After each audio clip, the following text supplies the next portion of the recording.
Time is equals to money, ये तो आपने सुना होगा। हम सबका यार मेजर गोल ये है कि लाइफ में कुछ अच्छा करना है, ठीक है। और उसके लिए हम सबने एक पाथ चूज किया कि हम नीट देंगे डॉक्टर, हम लोग इसको सही कर सकते हैं कि लाइफ में कुछ अच्छा करेंगे, राइट। बट उसी के साथ यार शॉर्ट टर्म मनी क्या है, ठीक है।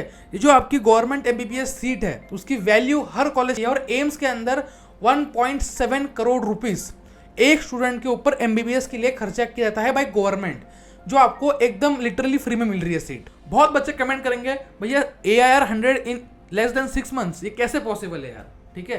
मतलब हो ही नहीं सकता। कुछ बच्चे पढ़ रहे 3 साल से 4 साल से। देखो यार, मैंने हमेशा कहा है नीट का लेवल कुछ चेंज हो गया है, नीट का पैटर्न कुछ चेंज हो गया है। यहाँ पे बहुत बच्चे कमेंट करेंगे भैया AIR 100 in less than 6 months, ये कैसे पॉसिबल है यार, ठीक है।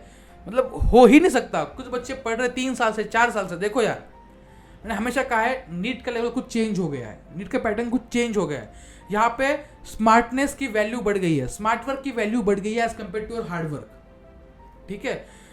जब मैंने अपना नीट 2019 का एग्जाम दिया था, मेरे नंबर थे 476, वो बहुत मुश्किल से आए थे। मेरी प्रिपरेशन एकदम वर्स्ट थी, वर्स्ट मतलब तुम कह सकते हो। फिजिक्स में नंबर मेरे 65 60 ऐसे आ रहे थे, ठीक है। उसी वक्त जब मैंने ड्रॉप लेने का डिसीजन लिया था, मेरे फिजिक्स पूरी बर्बाद थी। केमिस्ट्री 20% मुझे केमिस्ट्री आती होगी, 80% केमिस्ट्री नहीं आती थी। बायो ठीक ठाक आती थी। कुछ मैंने जब ड्रॉप लिया, मेरे कुछ ऐसे बैचमेट्स थे जो ड्रॉप बैच में थे जिनका स्कोर ऑलरेडी 570 580 आ रखा था प्रीवियस नीट के अंदर। उनसे compete करते हुए मैंने अपनी प्रिपरेशन स्टार्ट करी। स्टार्टिंग के 2 मंथ हमेशा मुश्किल होंगे, ये ध्यान रखना। जब भी तुम प्रिपरेशन स्टार्ट करते हो, स्टार्टिंग के 2 मंथ हमेशा मुश्किल होंगे, ठीक है। बट 2 मंथ अगर तुमने तगड़ी क्या कहते हैं कड़कड़ाती मेहनत कर ली, तो आई एम श्योर कि तुम अपने पास से तो बहुत ऊपर उठ जाओगे। और यही हुआ। 2 महीने मैंने जमकर मेहनत की, और जब रिजल्ट आने लगे धीरे धीरे धीरे धीरे, तो द स्कोर स्टार्टेड क्लाइंबिंग, ठीक है। और अल्टीमेटली मैं 6 मंथ की प्रिपरेशन थी मेरी, ठीक है। 6 मंथ मैंने पूरा सिलेबस खत्म कर दिया, 6 मंथ में मैंने पूरा सब कुछ खत्म कर दिया था, ठीक है। तो क्या था इसके अंदर? पहली चीज थी प्लानिंग, ठीक है। कैसे अपने चैप्टर्स को प्लान करना है।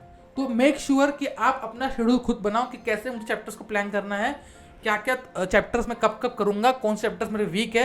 इसमें आप अल्फा बीटा गामा जो टेक्निक होती है वो यूज कर सकते हो। अल्फा मतलब सबसे अच्छे चैप्टर्स, बीटा मतलब मीडियम चैप्टर्स, गामा मतलब तुम्हारे सबसे वीक चैप्टर्स। तो चैप्टर्स को क्लासीफाई करो, ठीक है, कि कब कितना कौन सा पढ़ना है, कितना टाइम देना है। Everything should be planned, everything should be according to the plan of action, ठीक है। सबसे पहले से तुम्हें ये करनी है। अब आगे बढ़ते टुवर्ड्स अवर नेक्स्ट पॉइंट। हमेशा अपने आप पे बिलीव करो, ठीक है, कि तुम जो कर रहे हो वो क्या तुम्हारे लिए सही है। अगर हाँ तो उसको करो, नहीं तो मत करो, ठीक है। जैसे हमारे क्लास में टीचर्स जो थे वो क्वेश्चन करवाते थे बहुत सारे आउट ऑफ एनसीईआरटी, बायोलॉजी की बात कर रहा हूँ, तो मैंने करना छोड़ दिया। यही गलती थी मेरी 2019 में। बहुत कंटेंट पढ़ लिया आउट ऑफ एनसीईआरटी, लेकिन एनसीईआरटी टिप्स पे नहीं है, ठीक है। एनसीईआरटी याद नहीं है, 10 चीज़ें याद है कि ये एनिमल का 4 नाक है, इसके 4 पैर है, इसके 10 हाथ है, सब कुछ याद है। बट मेन जो है फाइलम पोरीफेरा, उसके तो एग्जाम्पल याद नहीं है।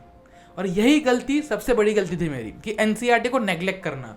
तो उस ईयर में जो ड्रॉप ईयर था मेरा, चाहे वो एनसीईआरटी इनऑर्गेनिक केमिस्ट्री की हो, चाहे ऑर्गेनिक केमिस्ट्री की हो, चाहे वो बायोलॉजी की हो, मैंने 200% अटेंशन दिया था कि मैं पूरी एनसीईआरटी कवर अप कर लूँ, स्पेशली बायोलॉजी की, ठीक है। तो क्या किया मैंने बायो के लिए, पूरा एनसीईआरटी पढ़ा अच्छे से, ठीक है। जितनी चीज़ें एनसीईआरटी के अंदर थी सारी पढ़ी, ठीक है। उसके बाद एनसीईआरटी ओरिएंटेड ही क्वेश्चन लगाए, और यही चीज़ मैंने देखी यार, ठीक है। चाहे कोई भी इंस्टीट्यूट हो यही गलती कर रहा है। आई डोंट नो व्हाई, मुझे पता नहीं क्यों, बट जब मैं अपनी प्रिपरेशन कर रहा था, जितने भी ऑफलाइन इंस्टीट्यूट्स थे सारे यही गलती कर रहे थे कि पेपर पूरा का पूरा out of NCERT, 30% 40% paper out of NCERT. और इससे खुद को एनालाइज कर पाना मुश्किल हो रहा था, प्रैक्टिस कर पाना मुश्किल हो रहा था, ठीक है। और इसी को देखते हुए मैंने last year free series start करी थी, जिसमें हम लोग आपको रोज एमसीक्यू करवाते हैं 45 to 50 मिनट्स फिक्स बायो के, ठीक है। और बहुत तगड़े रिजल्ट्स आए, फ्री, 1 भी रुपए नहीं लिया 2 साल के लिए, ठीक है। और इस साल भी उसको हम लोग फ्री सेशन स्टार्ट करने वाले हैं, जहां पे पूरे PDF with questions free of cost आपको मिल रहे होंगे, सेकेंड चीज़, क्वेश्चंस के बाद क्या मिलेगा भैया, आपको जो कंटेंट चाहिए रिवीजन के लिए, क्लास में आपके 45 क्वेश्चन डिस्कस होंगे, 50 क्वेश्चन डिस्कस होंगे 45 मिनट्स के अंदर, उसका एक्सप्लेनेशन उसको याद कराया जाएगा, ट्रिक्स टिप्स सब कुछ। तो आपके बायो के क्वेश्चन के लिए वन स्टॉप सॉल्यूशन ला रहे हैं हम लोग फ्री ऑफ कॉस्ट पूरे 6 महीने के लिए, ठीक है। 1 रुपये आपसे लिया नहीं जाएगा, बस थोड़ा सा हेट रेट मत देना। लिंक दे रखी है डिस्क्रिप्शन बॉक्स के अंदर, यू कैन ज्वाइन डायरेक्टली, ठीक है। और टेलीग्राम ग्रुप ज्वाइन कर लो अथर्वा अग्रवाल ऑफिशियल, वहाँ पे भी आपको सारी इंफॉर्मेशन मिल जाएगी, ठीक है। तो इस साल शुरुआत ऐसे करते हैं कि नेक्स्ट ईयर फोड़ना है, ठीक है।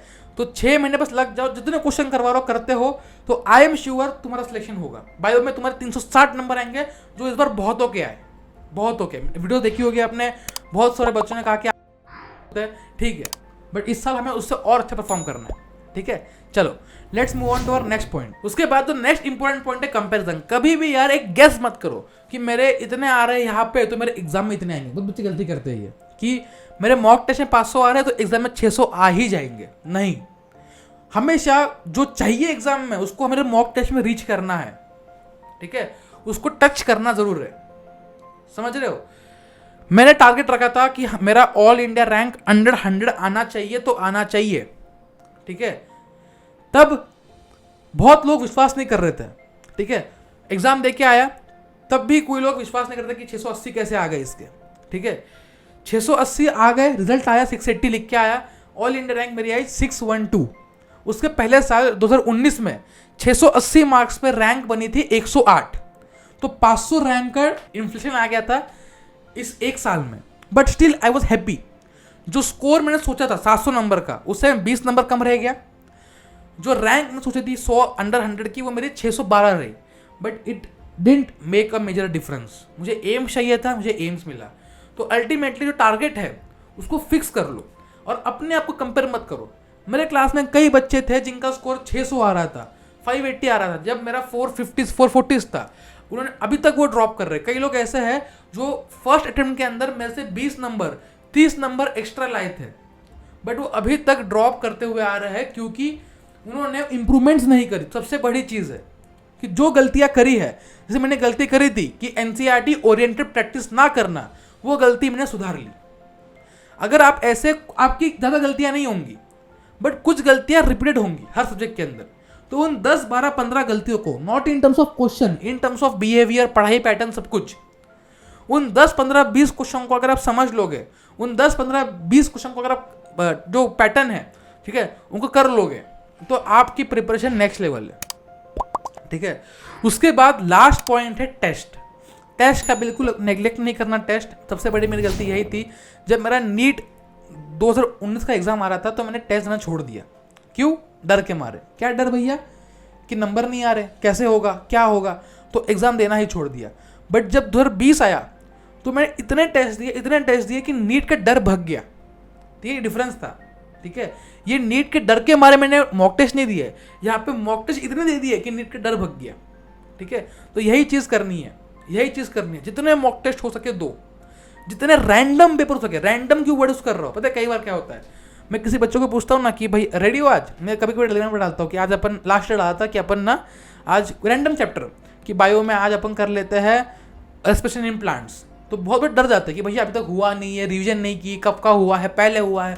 अगर आप ड्रॉपर हो, डोंट बी अफ्रेड, ठीक है। कोई भी प्रैक्टिस पेपर मिले रैंडम, आता हो नहीं आता हो, सॉल्व करो, बैठ के सॉल्व करो। नहीं आता है तो और अच्छी चीज़ है, तुम बहुत कुछ सीख जाओगे। आता है तो भी अच्छी चीज़ है, ठीक है। तो रैंडम पेपर सॉल्व करना सीखो, रैंडम क्वेश्चंस लगाना सीखो, डरना नहीं है क्वेश्चन से, ठीक है। That's it.